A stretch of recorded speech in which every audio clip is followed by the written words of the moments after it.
Hello, hello. We're looking at more MTG spoilers for Throne of Eldraine. It's like normal spoiler season now, so hopefully I can just make videos every day for all the cards that come out, and I won't get too far behind ever.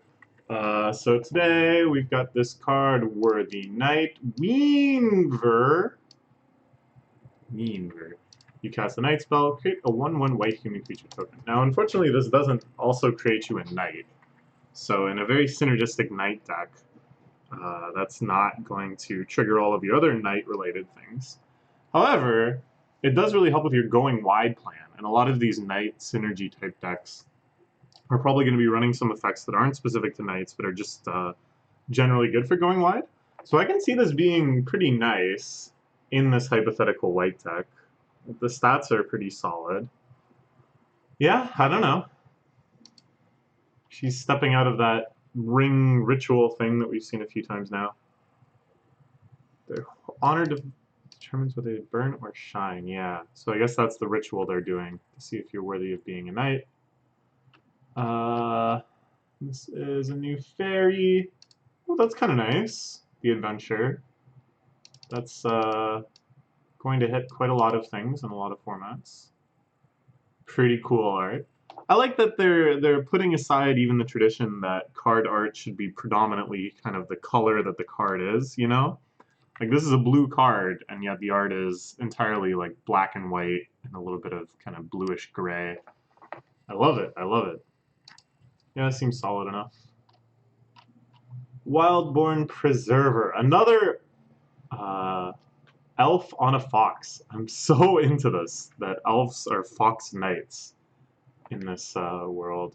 Flash, reach. Whenever another non-human creature enters the battlefield under your control, you may pay X. When you do, put X +1/+1 counters on Wildborn Preserver. Hey, that's pretty good. This is like such an efficient mana sink, you know, for limited decks and for decks that are just hoping to curve out on creatures every single turn. This basically allows you to make your mana super efficient. I'm really interested in this non-human creature that we have going on here. I think that's a lot of fun. Humans are far and away the most prevalent creature type. I want to say there's like 2,000 plus creatures. That sounds wrong. Hold on. How many humans are there now?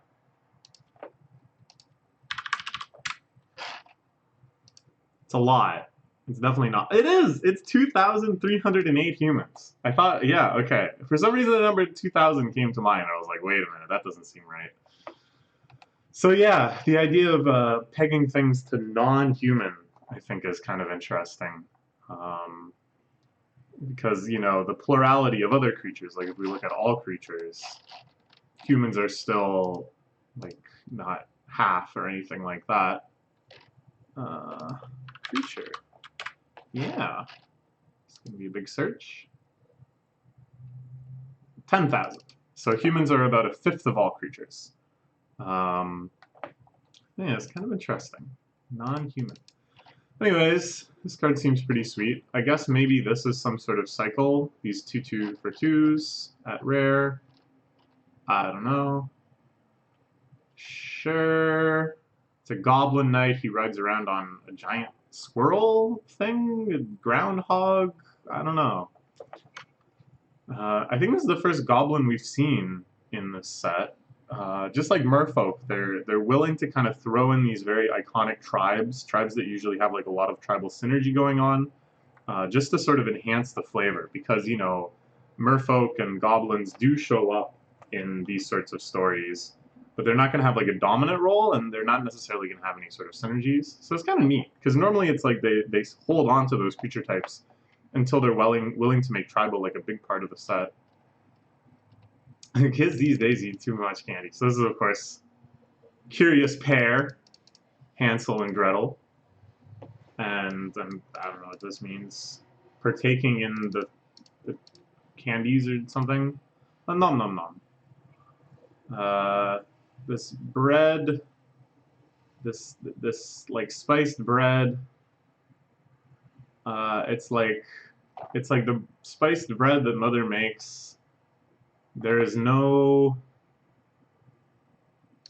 What? There's no other or something. I don't know. Well, anyways, this is a pretty vanilla card. You get some you get some food, and then you make the little Hansel and Gretel, and then the rest of the story where they get eaten or the witch dies or any number of other things is left off. This is also part of the Hansel and Gretel story.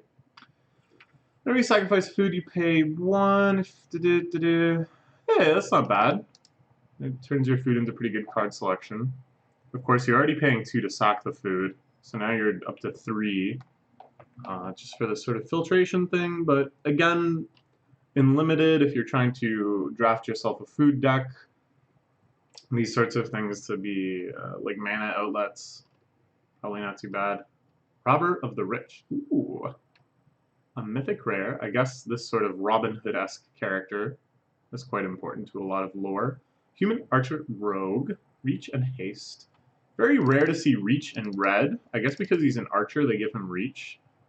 But this is kind of weird, because like this is like mostly a flavorful decision. I doubt this is done for mechanical purposes of the idea of game design. Because his ability, well, let's just read his ability, but it triggers on attack. Card in hands and you exile the top card of your library. During any turn you attack with a rogue, you may cast that card and you spend... Ooh, alright, well that's a lot of fun. So it's on attack, it's not even on dealing damage. This sort of, they're better off than you. Steal from the rich and give to the poor, in this case yourself, is very fun flavorfully. And then this is always exciting. Being able to play cards from your opponent's deck, so much fun. So again, yeah, the fact that it has Reach is really strange. Haste, of course, is like extremely relevant to this. What a fun card, though. I don't think it's pushed enough to really see play, because this sort of effect is like really sketchy. Like most of the cards in your opponent's deck, you'd rather just be playing cards from your own deck, which synergize with other cards in your deck. If your opponent's deck had such amazing cards, you'd be playing them yourself, right? Like, and it's only in the context of your opponent's deck that there's such great cards. I don't know. It could lead to some blowouts.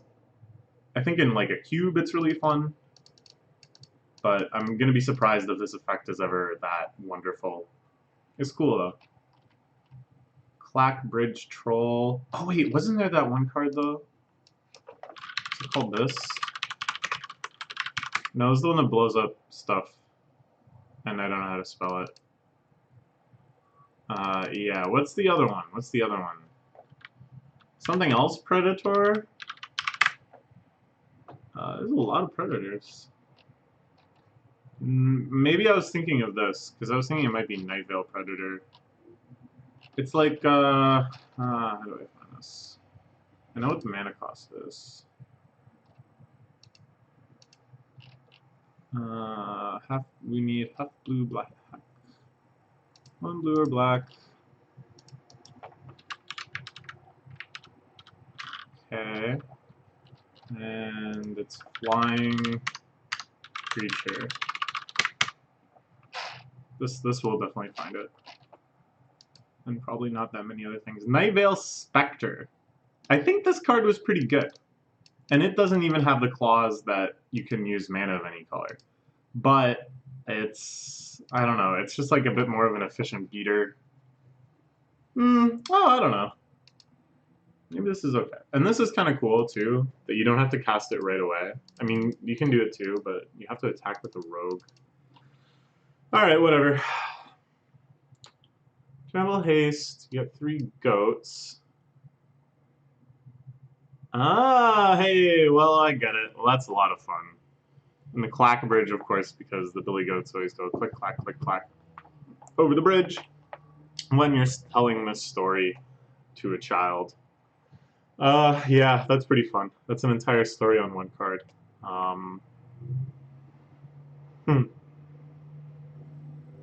But you gain 3 life and you draw a card instead of swinging with your 8/8. But still, getting a card is pretty sweet. The fact that it's got haste is pretty nice for this sort of effect. It means you're much more likely to get at least one swing in with it before they just remove it. They always get the goats for free, but it has trample, so the goats don't really matter that much. It's more that it gives them 3 opportunities to sack a creature. But that's drawing 3 cards for you. I don't know, this thing seems actually pretty decent. I guess the problem is, like, it's giving your opponent a whole lot of agency. Like, when it comes down to it and you're just trying to swing out for the kill, then they're always going to tap it down. Right? And then drawing extra cards is like, whatever, you should have just won the game by now. If you had some other 5-drop, it probably would have just swung in and killed them. So any card like that, where your opponent can put off the worst outcome in the most critical situations, isn't that great? It is pretty push, though. Specter and the Thief of the Night. This seems like a very unjokey translation. What is it actually called? I can't read the furigana. Yokubuka? Shodo. Okay. And this is like... Oh, what is this one? Water, sky, tree. This is like defense movement? Or something like that? I don't know. Whatever. Target opponent reveals their hand. You choose a non-land card in that player's hand or graveyard and exile it. You may cast that card for as long as it remains exiled, and you may spend mana. Okay, oh, that's kind of cool. It's hand disruption, but you steal the spell. It's very expensive though. I don't know. I'm gonna be surprised if this is good, but it's a neat idea, that's for sure. Ooh, the Feasting Troll King. It's a troll noble. Wow. This seems like an oxymoron, but whatever. Vigilance, trample. When it enters the battlefield, if you cast it from your hand, create 3 food tokens. How fun. Sack 3 foods, return it from the graveyard to the battlefield, activate this ability only during your turn. Alright, I like it. That's a whole lot of green mana. 7/6 for 6 with Vigilance and Trample. Vigilance and green. There's a lot of keyword abilities that are shifting around a little bit. Reach in red, Vigilance in green, Haste in black. It's not like totally crazy, it's just a little bit crazy. Yeah, this seems alright. I like things that kind of have this internal synergy like this. It gives you all the resources you need to bring it back this one time. But at the same time, of course, if you have another source of food, you can just keep bringing them back and back. Lockemere Serpent. This is your kind of Loch Ness Monster sort of thing. Flash. Sack an island, can't be blocked. Sack a swamp. Gain a life and draw a card. Ooh. Exile 5 cards from your opponent's graveyard. Return it from your graveyard to your hand. Activate this ability only anytime you cast a sorcery. So this is pretty useful. That it's like repeatable. If you have a way to discard this again, then you have another way to continue to exile stuff. But there's probably better solutions.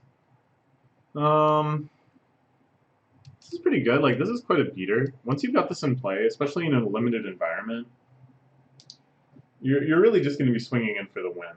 Like, you don't really need to be playing anything else.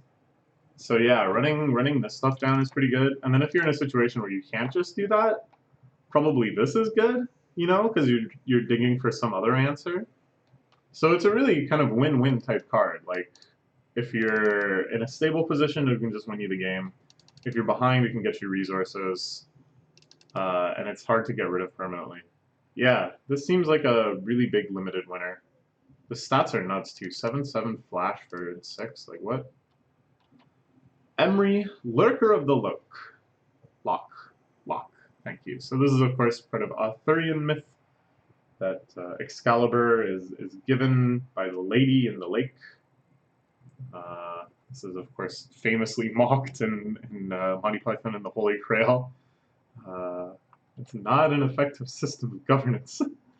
Spell costs 1 last to cast for each artifact you control. Oh, wizards. You will never learn your lesson, will you? When it enters the battlefield, put the top 4 cards of your graveyard library into your graveyard. Ooh, okay, well that's quite fun.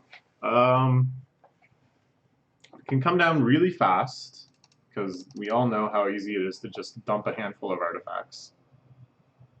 Play this turn 1. You've basically just kind of drawn... Well, not really. I don't know. This feels like it could be really useful. Just in terms of card efficiency, just in terms of like churning through your deck really fast, looking for combo pieces and stuff. You have to untap with it though, which is kind of gross. This is only a one-time effect, so if you just whiff on it, then you've just got this pretty useless 1/2. This is pretty good though, I guess, for like repeatable stuff. Like you can just loop your welding jars indefinitely. Oh, I don't know. It's a hard card to evaluate. The art is really cool. Yeah, maybe. Next time on Bell and Sebastian. This does look like a Bell and Sebastian record cover. Bell and Sebastian are like an indie duo. I want their early album covers. Everything burns down around me. Where's Oh, I'm thinking of an Iron and Wine cover. Yeah, I was thinking like this. Or like this.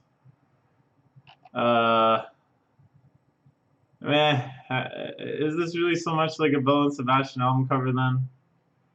Or is it kind of like my vague memory of an Iron Wine cover, or perhaps an Oakville River cover? Yeah, you know, kind of like this.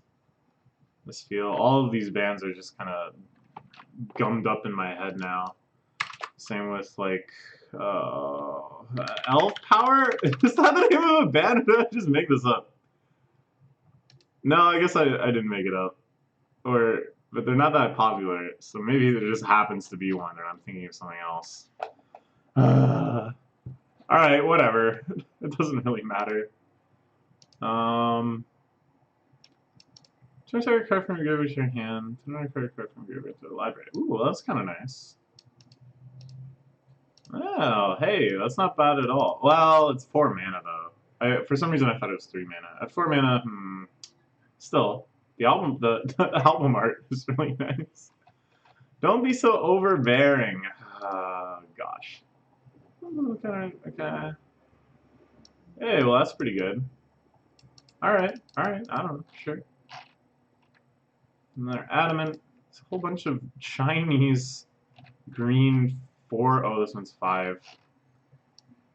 Ho ho ho, Green Giant. So the Green Knight is, of course, a very famous Arthurian character who does all sorts of weird things. I really like the stories about the Green Knight because he just shows up and he acts in like this totally incomprehensible way.